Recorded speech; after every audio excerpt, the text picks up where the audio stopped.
Informasi selanjutnya, pemirsa, ratusan warga Puncak Cisarua, Kabupaten Bogor, Jawa Barat meluapkan emosi saat pertemuan reses anggota DPR RI. Mereka mengaku terdampak penertiban kawasan oleh Kementerian Lingkungan Hidup.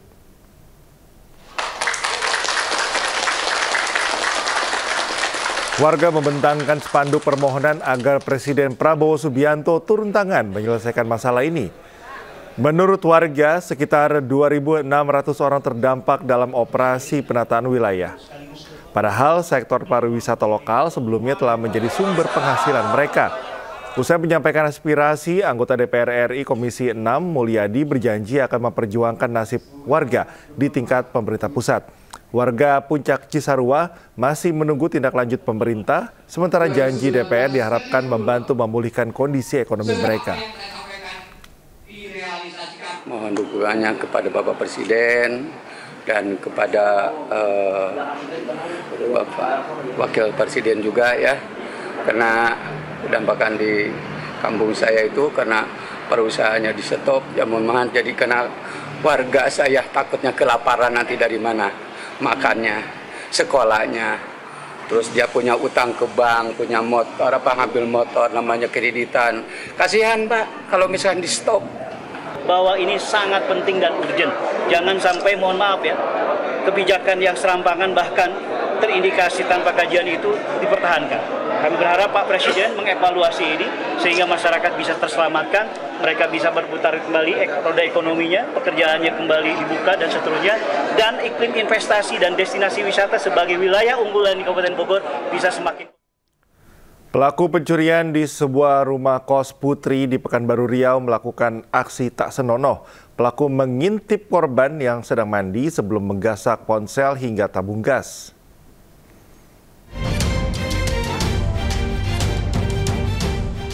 Aksi seorang pencuri yang terekam kamera CCTV di sebuah rumah kos Putri di Jalan Taman Karya, Kota Pekanbaru sempat viral di media sosial.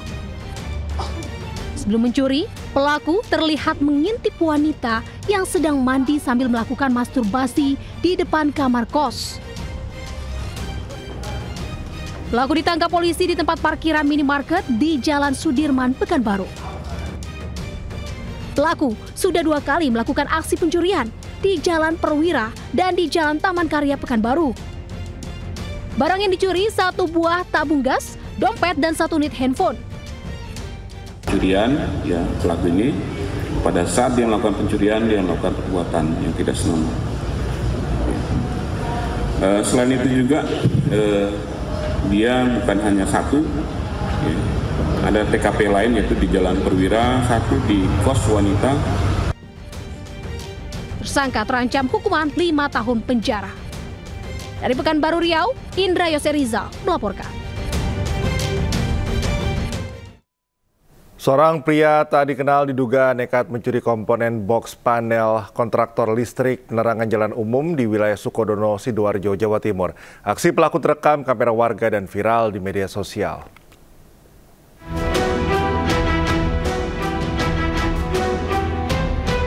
Inilah video rekaman warga yang memperlihatkan seorang pria tak dikenal menggunakan helm dan jaket tengah sibuk di salah satu box panel listrik tiang penerangan jalanan umum di kawasan Desa Masangan, Sukodono, Sidoarjo, Jawa Timur. Diduga pria tersebut mencoba mengambil salah satu benda di dalam box panel penerangan jalanan umum milik Dinas Perhubungan Kabupaten Sidoarjo.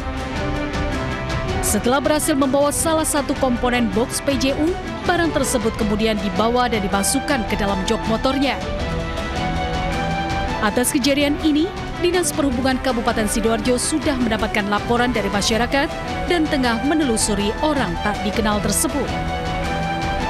Tercatat di bulan September 2025 lalu, ada 37 box komponen hilang diduga dicuri orang tak dikenal, sehingga 33 titik lampu PJU yang tersebar di 10 kecamatan di Kabupaten Sidoarjo terkena dampaknya gelap di malam hari.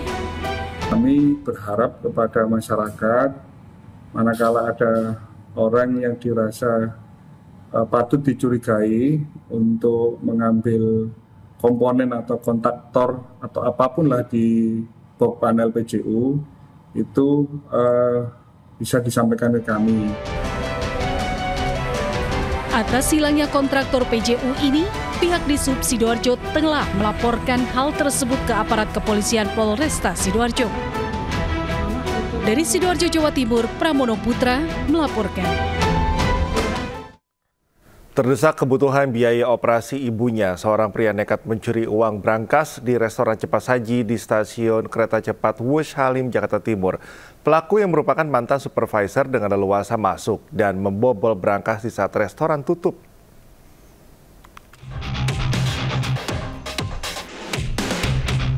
Pelaku mencuri di brankas restoran cepat saji di stasiun Wush Halim, Jakarta Timur karena terdesak biaya operasi ibunya 4,3 juta rupiah yang harus diamputasi akibat menderita penyakit gula. Pelaku tak memiliki uang untuk biaya operasi setelah dipecat dari restoran. Berbekal kunci cadangan dan nomor kombinasi brankas masa menjabat sebagai supervisor di restoran, pelaku dengan leluasa masuk dan membuka brankas berisi uang hasil penjualan restoran. Pelaku ditangkap polisi tanpa perlawanan. Pelaku berhasil membuka pintu restoran dengan menggunakan kunci cadangan yang masih dipegang saat ia masih bekerja. Ia juga mengaku berhasil membuka brankas dengan mudah karena kode brankas yang masih sama dengan badannya. Tersangka terancam hukuman 5 tahun penjara. Dari Jakarta, Rizky Falupi, iNews melaporkan. Pemirsa, ratusan senjata tajam hasil sitaan dari para pelaku tawuran dan begal di Kota Bekasi, Jawa Barat dimusnahkan. Berbagai jenis senjata tajam dimusnahkan dengan cara dipotong menjadi beberapa bagian.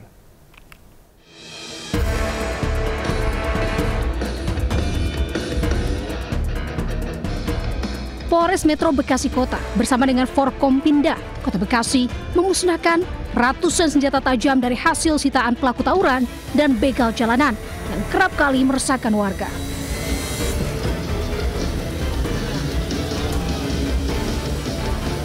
Aksi tawuran para pelaku seringkali menimbulkan korban jiwa. Ratusan senjata tajam berbagai jenis dan ukuran langsung dimusnahkan dengan menggunakan gerinda dan gergaji mesin. Senjata tajam dipotong menjadi beberapa bagian.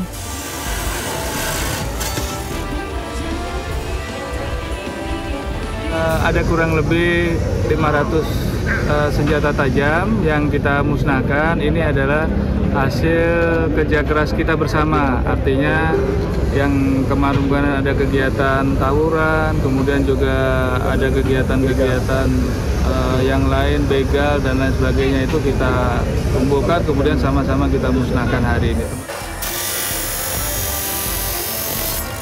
Untuk mencegah tawuran, polisi melakukan patroli dan razia di sejumlah titik-titik rawan tindak kriminal, terutama pada malam hari. Di Bekasi, Jawa Barat, Rahmat Hidayat melaporkan.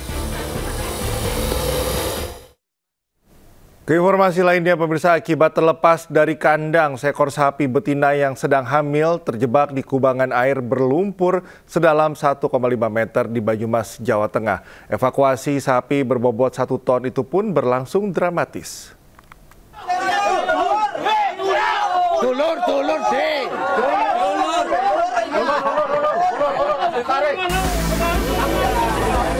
Petugas damkar dibantu warga berupaya mengevakuasi sapi betina yang sedang hamil dari kubangan lumpur di Desa Cindaga, Banyumas, Jawa Tengah. Pol. Sapi ini sebelumnya terlepas dari kandang kemudian terjebak di tempat pembuangan air. Lihat sapinya tak bergerak, pemilik sapi kemudian menghubungi petugas damkar Banyumas. Namun kondisi lubang kubangan yang sempit serta berlumpur sedalam 1,5 meter menyulitkan petugas. Apalagi tubuh sapi yang sedang hamil ini memiliki berat sekitar 1 ton. Sehingga petugas harus dibantu warga untuk menarik tubuh sapi milik Karsun ini. Setelah 4 jam, petugas damkar akhirnya berhasil mengevakuasi sapi dari kubangan, kemudian dikembalikan ke kandang. Dari Banyumas, Jawa Tengah, Saladin Ayubi, iNews melaporkan.